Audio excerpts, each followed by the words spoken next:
Freedom is dying. And it's all because of one system that is popping up in countries around the world. This is a system that is being promoted under the disguise of inclusion. But its true purpose may be far worse than any amount of inclusion it can bring to society. Instead, it will punish and control you based on what you say on social media, how often you use your phone, and even what your personality is like. But the worst part is that this system is potentially just the beginning of something far worse that will put restrictions on every single part of your life. So get ready, because this is how freedom dies. Before I show you the system that's going to end freedom around the world, we need to understand how modern credit systems work. I'll keep this quick. A credit score is a number between 200 and 850 that determines how trustworthy you are with money. The lower your score, the more you are perceived to be risky by lenders, and the opposite is true for a higher score. This score goes up or down depending on all of this data here. A credit score persuades the way you manage money by giving incentives to people with a higher score. Incentives like lower interest rates. Now that you know all of that, I can disturb you to the core far more effectively throughout this video. And it all starts with a new credit system that is probably coming to you very shortly. This system is what's called an alternative credit system, and you will not believe how bad it gets. Like I said, the current credit system looks like this and is almost exclusively financially related data. But this is your new alternative credit system. It takes into account your utilities, social media, mobile applications, online transactions, and behavioral data. But there is more. They go on to say that other sources may include real-time transactional data, data such as psychometrics, biometrics, web browsing, news feeds, online ratings and blogs, images, and property. What I want to know is what they want to do with this data that is closest to us, like our mobile data, social media data, and behavioral data.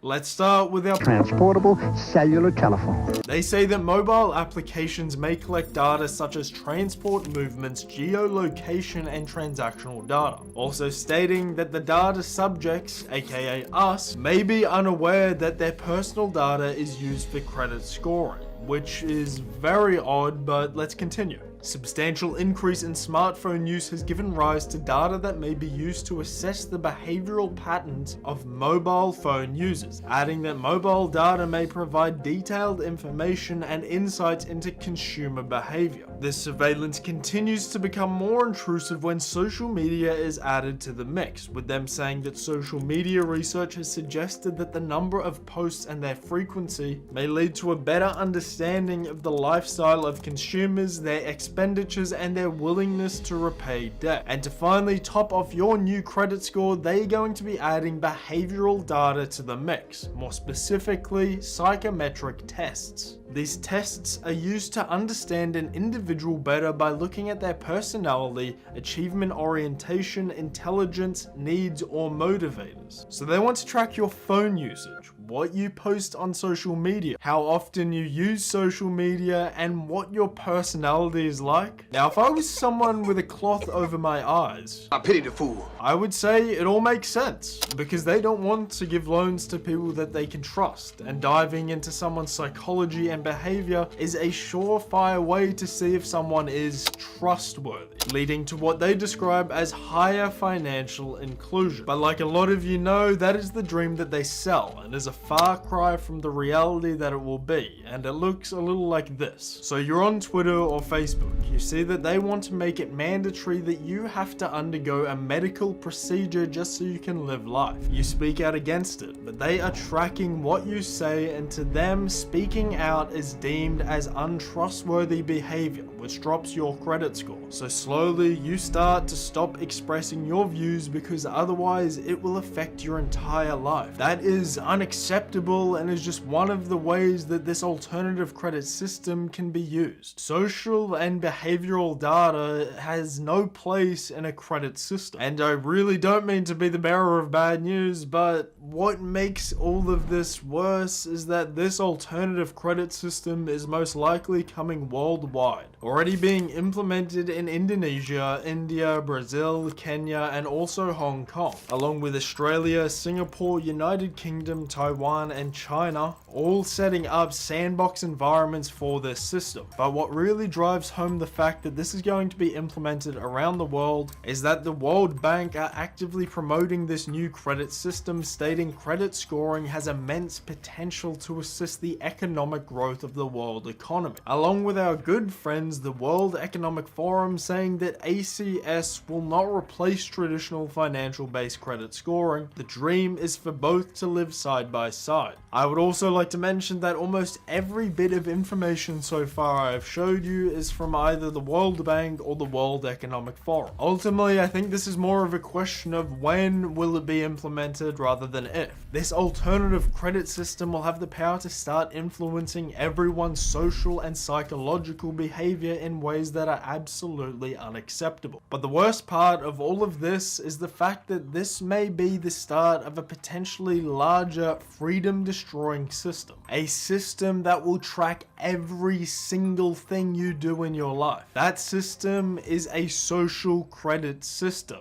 So let's head to China! This is our current system. This is the alternative system, and this is a social credit system. Looking at this, you can see that every aspect of your life is tracked, from who your friends are, what your comments on social media are, what you consume, your driving habits, your workplace behavior, and even how you behave on social media. All of this data is being fed into an AI algorithm that will give you a score between 0 and 950 depending on if this data they collect of you is deemed acceptable in the eyes of the Chinese government. And here's exactly how scary this really is. Criticizing the government online or displaying outward signs of wealth is a no-no. On the other hand, praising the party or giving blood increases your social credit. Purchasers tell the state a lot about her. Buying cigarettes would count against her. On the other hand, nappies show she's an attentive mother. Beer could indicate alcoholism. She'd be better off buying water. Imagine a world where every single thing you do, down to if you buy a beer versus a water, is deemed good or bad, where this fake score on a screen goes up or down. Or imagine a world where criticizing your government means that your score is lowered. So honestly, for most of us, we would probably have a negative score, which in this social credit system you do not want, because this number is now the most important thing in your life. So before I show you what it looks like to have a bad score, I want to show you what it looks like to have a good one first. Xiaowen Wang is a model citizen. Married with a child, she has a job in a retirement home, and she wouldn't dream of jaywalking. For Xiaowen Wang, there are perks to be had, such as paying half price for the bus. I get discounts for all public services, even at museums. And the library is free for me, thanks to my score. Some more additional benefits to having a good score is that you can expect a free gym membership along with shorter wait times in hospitals and better loans. But let's get to the most interesting part. Let's see what the life of someone who is deemed untrustworthy is really like. Let's see if someone with a low credit score actually has it that bad. The Supreme Court has created a blacklist for so-called bad citizens. Among them is this journalist Liu Hu. He got a little too close to uncovering corruption among high-profile party members. He was blacklisted.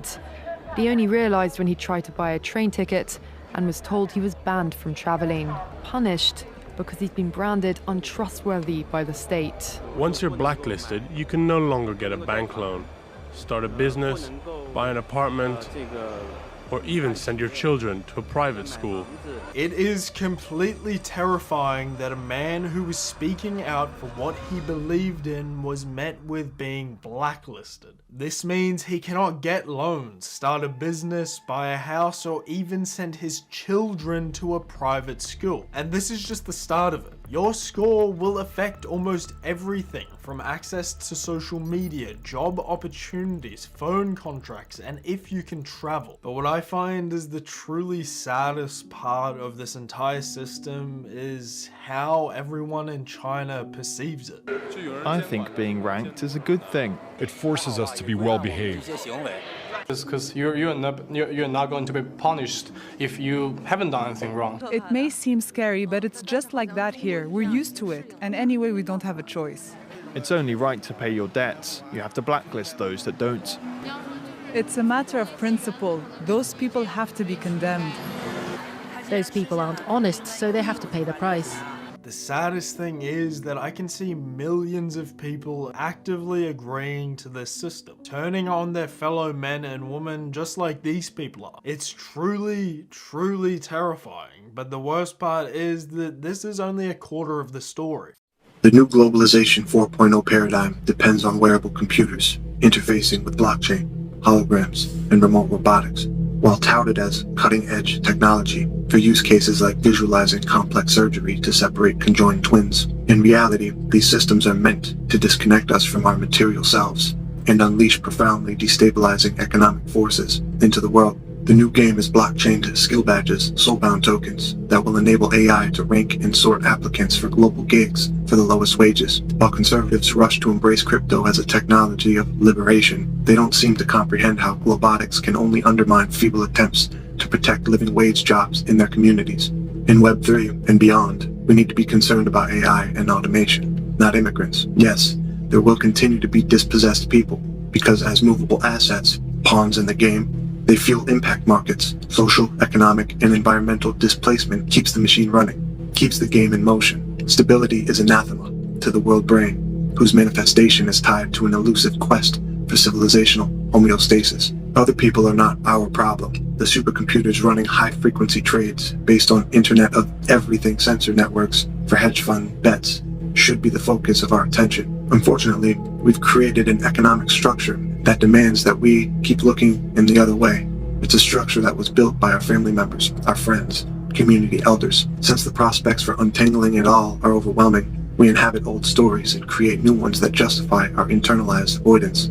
We need to stop fixating on physical borders and realize geofencing will enable on-demand borders, both in the real world and the emergent digital empire. Show me your papers. Show me your tokens. Borders don't exist for capital, only for people whose compliance to the new regime of digital enclosures can and will be calculated as human capital portfolio assets. What started out as a cost offset scheme for carbon trading has grown into a globalized cybernetic system through which artificial intelligence, operating at the behest of debt finance, could eventually farm millions of people as domestic livestock data commodities. Human capital data markets are arising for reasons of political economy. As the fourth industrial revolution dawns, the elite must have a new mechanism to circulate their concentrated capital.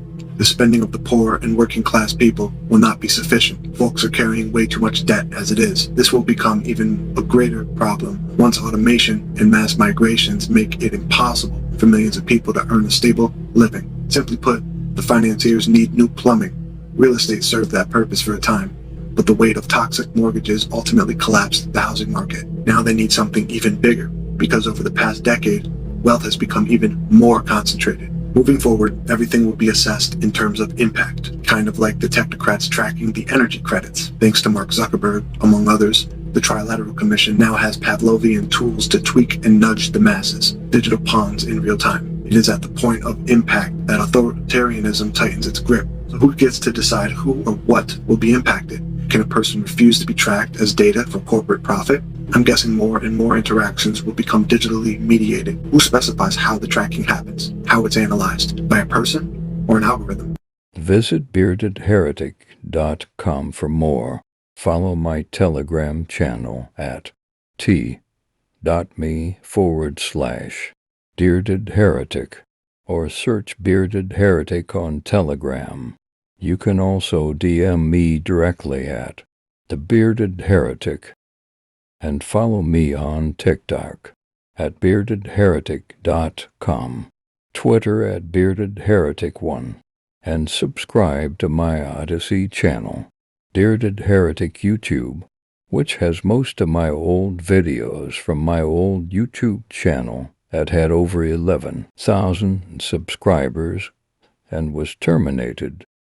Fuck censorship, and fuck the governments, NGOs, think tanks, and corporations that are trying to play God and further enslave humanity and all biological life. We do not consent. We will not obey. You will fail, and we, the people, shall thrive and dance on your graves.